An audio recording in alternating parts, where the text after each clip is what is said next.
ассалому алайкум бинандагони гиромӣ. Нашри навбати барномаи иттилоотии ахборро аз телевизиони Тоҷикистон мустақиман манзуратон менамоем. Дар студия Наргиз Шарифзода. امروز ساعتی ریاست سروزیر جمهوری تاجیکستان قاهره سولزاده و معاون رئیس حکومت فدراسیای روسیه الکسی آورچوک جلسه کاری کمیسیای بین حکومتی تاجیکستان و روسیه اوید به همکاری‌های اقتصادی طریق ویدیوکانفرانسیا برگزار گردید. در جلسه همکاری‌های تجارتی و اقتصادی، بنیاد کارخانه‌های مشترک صنعتی، جلب سرمایه، انرژتیکا، مبلغ‌گذاری، مهاجرت، کشاورزی، علم و معارف، فرهنگ و دیگر مسائل‌ها مورد تحلیل و بررسی قرار گرفت. تاکید گردید که در زمان پنجشنبه بیماری سیراتی کووید-19 بهر حفظ سالمی اهالی و رشد ساحه تندرستی بین تاجیکستان و روسیه همکاری نیک براه مانده شده. به خاطر رشد ساحه‌های اقتصادیات و اجتماعیات هر دو جانب چاره‌های تأخیرناپذیر اندیشیده شد. در دایره سیاست موفق و با برار سران هر دو دولت با هم دوست و زمینه حقوقی شرطنامه و سازشنامه‌های موجوده تطبیق نقشه و استراتژی‌ها به خاطر باز هم رشد بخشیدن همکاری‌ها در ساحه‌های مورد توجه ضرور شمرده شد. ادامه اخبار. پیریاخ‌ها یکی از منبع‌های اساسی ذخیره‌های آب به حساب رفته. نقش آنها در تامین کشورهای دنیا با آب و سیراب گردیدن دریا مهم است. همین است که جامعه جهانی برای حفظ پیریاخ‌ها همچون سرچشمه آب تمام کوشش را به خرج داده تدبیرهای نظررس را می‌اندیشند. پیشنهاد جمهوری تاجیکستان اوید به اعلام گردیدن سال 2025 سال بین‌المللی حفظ پیریاخ‌ها و مقرر نمودن سنه مشخص روز جهانی حفظ پیریاخ‌ها از تدبیرهایی است که برای جلب نمودن توجه جامعه جهانی به حفظ پیریاخ‌ها و مناسبت درست به این منبع‌های اساسی آب آشامیدنی روانه گردیده است. گزارش دلیر بازار و بهادر قربان. در مؤسسه دولتی آثارخانه ملی تاجیکستان در همکاری با مؤسسه دولتی علمی مرکز آموزش پیریاخ‌های اکادمیای ملی علم‌های تاجیکستان بخشیده به اعلان گردیدن سال 2025 سال بین‌المللی حفظ پیریاخ‌ها همایش علمی جمهوریوی در موضوع پیریاخ‌های جمهوری تاجیکستان وضع حالت و دورنما برگزار گردید که در آن دایره وسیع عالمان و محققان و مسئولین حفظ وضع پیریاخ‌ها در جمهوری تاجیکستان اشتراک نموده با وضع حالت و دورنمای پیریاخ‌های مملکت معروضه‌های علمی پیشنهاد نمودند. واقعا تاجیکستان چون کشور پیریاخ‌ها ابدی و عظیم شناخته شده است و در آسیای مرکزی مرکز آموزش پیریاخ‌ها به حساب می‌رود. پیریاخ‌هایی که در این قلمرو موجودند نه تنها مخزن بزرگ آب محسوب می‌شوند بلکه منبع موازنت طبیعت نیز می‌باشند. اما آنها همیشه تغییر می‌یابند. به این خاطر ضرور است که پیریاخ‌ها همیشه مورد آموزش قرار گیرند. تشبس‌های اساسگذار صلح و وحدت ملی پیشوای ملت محترم امامعلی رحمان اوید به آموزش و نگهداری پیریاخ‌ها، وضع پیریاخ‌های تاجیکستان در روند تغییریابی اقلیم، تأثیر تغییریابی اقلیم به پیریاخ‌های حوزه کل قراقل و حوزه اسکندرکل و حالت کنونی یخبندی حوزه دریای قند از موضوعهایی بودند که در چاره‌بینی مذکور مورد بررسی و مبادله افکار قرار گرفتند. واقعا هم جمهوری تاجیکستان کشوری کوهسار بوده، مکان یخبندی‌های آسیای مرکزی و منبع اساسی دریای کلانترین آسیای مرکزی امودریا به حساب می‌رود. از این رو وضع پیریاخ‌های مملکت همیشه زیر توجه حکومت کشور و مخصوصاً پیشوای ملت محترم امامعلی رحمان قرار دارند. محض نتیجه چنین تشبس‌های رهبریت عالی مملکت به مسئله‌های آبشوی پیریاخ‌ها بود که امروز در نزد اکادمیای ملی علم‌های تاجیکستان مؤسسه دولتی علمی مرکز آموزش پیریاخ‌ها تأسیس یافته است که برای آموزش و معاینه‌سازی وضع پیریاخ‌ها در جمهوری تاجیکستان نقش کلیدی دارد. دلیر بازار، بهادر قربان، فیروز موسی، برنامه اخبار. دوام سالهای صاحب استقلالی با مقصد تامین اهالی ناحیه مرغاب با نیروی برق از جانب حکومت جمهوری تاجیکستان و شریکان رشد، نیروگاه برقی آبی تاجیکستان با اقتدار 1500 کیلووات ساعت و نیروگاه آفتابی با اقتدار 220 کیلووات ساعت بنیاد و مورد بهره برداری قرار داده شدند. شرح بیشتری موضوع در گزارش همکاران ما.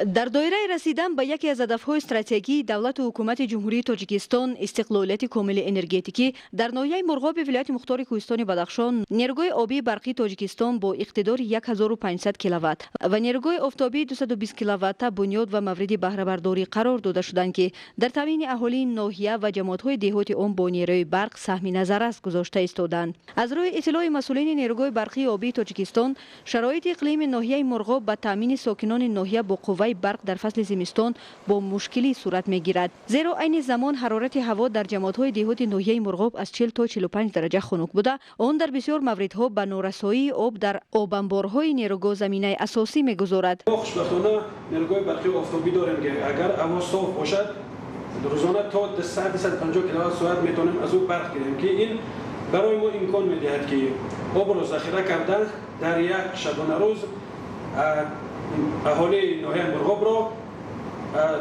از 14 تا 16 ساعت با برق تامین نماید. متخصصان ساحه ابراز نمودند که در روزهای فصل زمستان کمشوی سطح آب در آب انبارهای نیروگاه آبی برقی تاجیکستان مشکلات اساسی نارسایی قوه برق در ناحیه عنوان می‌گردد.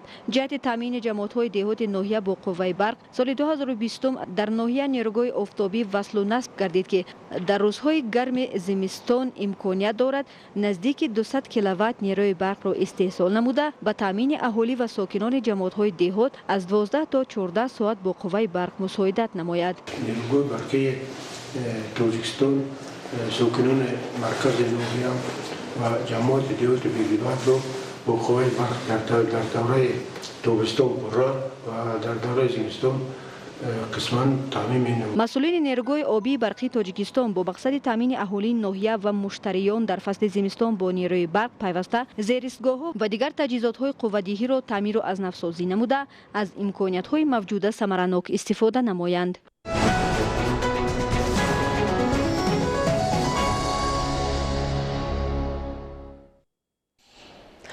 غذای سالم از سه پرینسیپ اساسی استعمال غذای راسیونالی عبارت است: توازن نیرو، توازن مواد غذایی و رژه غذا.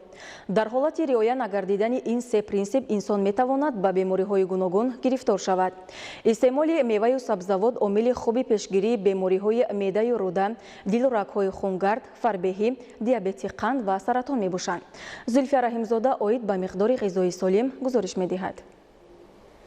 غذاشناسان به آن عقیدند که 50% سلامتی انسان ناوابسته از سن سال به صفت و طرز درست استعمال غذا وابستگی دارد. نشان دهنده های تحقیقات بودجه خانواده ها نشان می دهد که سالهای اخیر یک قدر بهبودی در سطح استعمال غذا مشاهده می گردد، ولی به هر حال برای بهتر شدن ترکیب غذا خصوصا در قسمت برطرف سازی نارسایی میکروالمنت های ضروری یود، آهن، ویتامین ا کارهای زیادی را انجام دادن ضرور است. متخصصان به آن نظرند که غذای سالم از سه پرینسیپ اساسی استعمال غذای راسیونالی عبارت می باشد.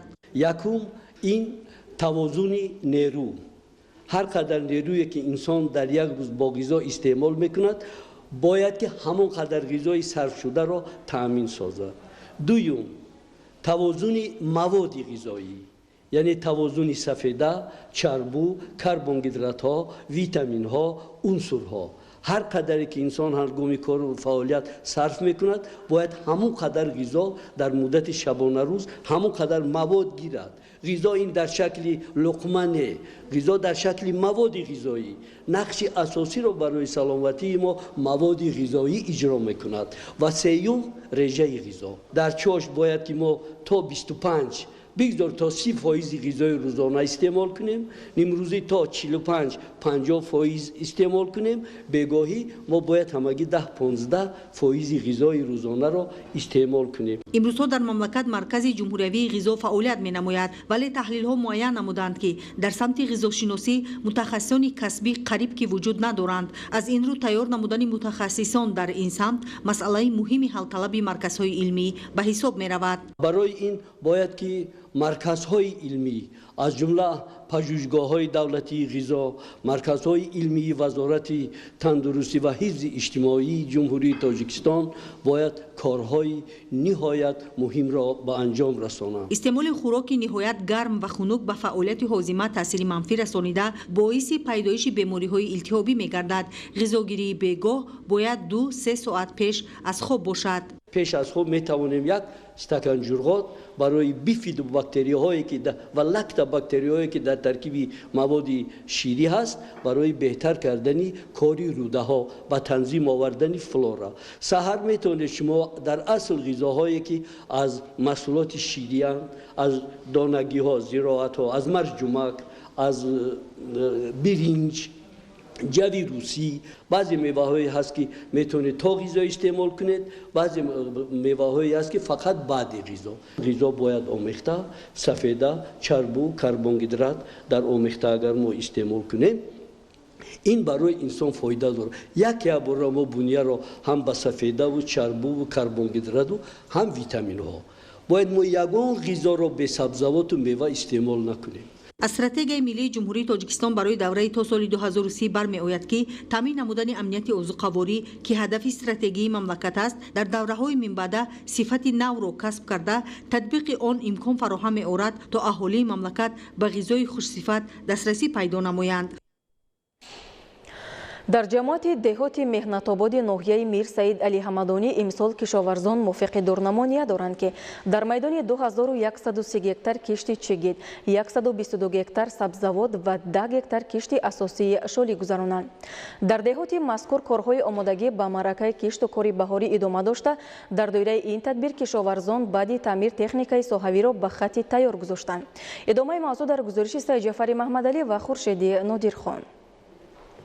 در ناحیه میر سعید علی حمدانی برای عاقلانه ثمرناک استفاده بردن هر یک قطعه زمین کرم یابی و سری وقت اجرا نمودن دورنمای کشت بهاری زراعت‌های کشاورزی در همه دهات ناحیه کارهای آمادگی به معرکه کشت و کار بهاری با مرام ادامه دارد. در جماعت دهات مهنت‌آباد ناحیه در دایره این تدبیر و نقشه چوبین‌های ریاست کشاورزی تکنیکای ساحوی بعد تعمیر به خط تیار گذاشته شد. طور مسئولین ابراز داشتند در دهات مذکور عین زمان 119 عدد تکنیکای ساحوی به قید گرفته شده است که از این شماره 10 عدد آن را تخم پاشک چگید تشکیل می‌دهد. در دهات مهنت‌آباد امسال موافق دورنما کشاورزان نیت دارند که در میدان 2130 گکتار کشت چگید گذرانند. برای از این نوع زراعت به دست آوردن حاصل فراوان هر سال در برابر ذخیره تخمی خوش‌صفت اهل زحمت با رعایت تدبیرهای آگروتکنیکی زمین‌ها را از شدگار برآورده کشت را در مهلت پیش‌بینی شده انجام می‌دهند. در دایره آمادگی به معرکه کشت و کار بهاری در دهات مهنت‌آباد جهت بهتر نمودن حالت ملیتوی زمین‌های کشت و سری وقت با آب فلزی تامین نمودن خواجگی‌ها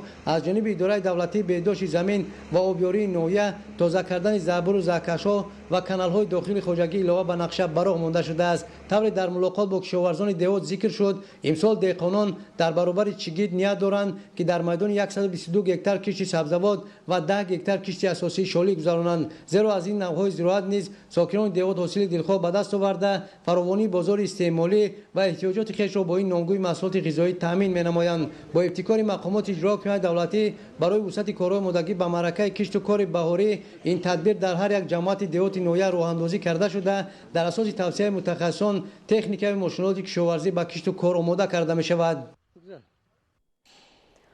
در همه شکل‌های خواجگیداری ناحیه دیوشتیچ ولایت سوخ شدگاری زمین‌های کشاونده ادامه دارد. در این تدبیر اگرتکنیکی کشاورزان جماعت دهات موجون پیشصف بوده. پس از تعمیر تراکتور و تجهیزات شدگار کننده همه روزه زیاده 300 گکتار شدگار و به کشت بهاری آماده می‌سازند. گزارش مضبوط بابازاده از ناحیه دیوشتیچ. دیوشتیچ در برابر نواحی کلانترین کارتوشکا پروری مملکت به شما رفتند. همچنین مکان کشت و پرورش و استحصال غله‌دانگاه‌ها نیز شمرده می‌شود. همه سالا با قوه کارگران و اجاره‌کاران کوپراتیوهای استحصالی تجارتی، سهامداران خواجگی‌های کلان و خرد دهقانی انفرادی و عائلوی و کشاورزان همه شکل‌های خواجگیداری ناحیه در میدان 34000 گکتار کشت زراعت‌های گوناگون دایر کرده می‌شود که نزدیک 30000 گکتارش را غله‌دانگاه‌ها تشکیل می‌دهد. جهت سری وقت به انجام رسانیدن معرکه شدگار، مکانیزاتوران و دهقانان ماشین‌آلات و تراکتورهای شدگار کننده خدمترسان را در فصل زمستان از تعمیر خوش‌صفت برآورده با پیدا شدن امکانیت در فصل دی و شدگار مزرعه‌های کشاونده دست می‌زنند. زیرا در فصل زمستان پس از باریدن برف و باران زمین‌های للمی و از گردش کشاورزی برآمده نرم و مشک‌بیز می‌گردد و امکان شدگار نمودن زمین‌های کشاونده عملی می‌شود. بنابر سیر آفتاب پس سر شدن روزهای زمستان ماه‌های ینور و فوریه سال روان برابر نگاهبین 6800 گکتار کشت غله‌دانگی ترماهی кишоварзони ҳамаи шаклҳои хоҷагидории ноҳияи деваштиш аллакай зиёда аз 25 000 гектар майдони киштшавандаро бо сифати баланд ва талаботи қоидаҳои пешрафтаи агротехникӣ шудгор гузаронида ба маъракаи киштукори баҳорона омодагии комил мегиранд. Маъракаи шудгор дар ҳамаи хоҷагиҳои кишоварзӣ новобаста аз шакли моликият ва мазраъаҳои назди ҳавлигии сокинони 8 ҷамоат шаҳрагу деҳот ба авҷи тоза идома ёфта истодааст. ҳамарӯза бо кӯшишу ғайрати механизаторон зиёда аз 300 гектар майдони киштшаванда бо сифати баланд шудгору ба мавсими киштукори баҳорӣ омода мегардад. дар ин маъракаи омодагиҳо ба мавсими киштукори баҳорӣ деҳқонону кишоварзони хоҷагиҳои деҳқонию коргарони кооперативҳои истеҳсолии ҷамоати деҳоти муҷун пешсафанд. имрӯз механизаторону деҳқонони ҷамоати деҳоти мазкур дар мавзеи аҳмадбек ки зиёда аз 800 гектар мазраи киштшавандаи лалмӣ дорад ба шудгори заминҳо машғул ҳастанд. ҳамарӯза бо қувваи техникаҳои шудгору молакунандаи дар ҳудуди ҷамоати деҳот амалкунанда наздики 100 гектар майдон бо сифати баланд шудгор мегардад. имрӯз дар мавзеи аҳмадбек замин қариб 800 гектар замина барои коридани боҳорӣ гандуми боҳорӣ тайёргӣ дида шудгор намуда истодем ки ба қувваи тракторо ба роҳи ҳашарӣ мана ҳама ҳамин деҳҳои ҷалб намудем ки тайёр намудам ба кишти баҳорӣ. Картошкаи ҳамин сабзавотӣ корида нақшаи картошка ҳам аз соли гузашта имсол боз зиёдтар мешад ки иҷро мекунем. мавриди тазаккур аст ки дар раванди шудгори заминҳои лалмӣ кишоварзони ҳамаи шаклҳои хоҷагидории ноҳияи деваштичи вилояти Суғ бо истифода аз рӯзҳои офтобии фасли зимистон ба шинонидаи ниҳолони мевадиҳандаи содиротӣ ва бунёди боғҳои интенсивӣ шуғл меварзанд. соли равон дар талу теппаҳо ва заминҳои ғайрикишоварзии ноҳия 100 гектар боғи ниҳолҳои мевадиҳанда бунёд карда мешавад. Мазбут Бобозода аз ноҳияи деваштиш барои барномаи ахбор. бинандагони гиромӣ, дар ҳамин ҷо барномаи иттилоотии ахбор ба анҷом мерасад. хайр, саломат бошед.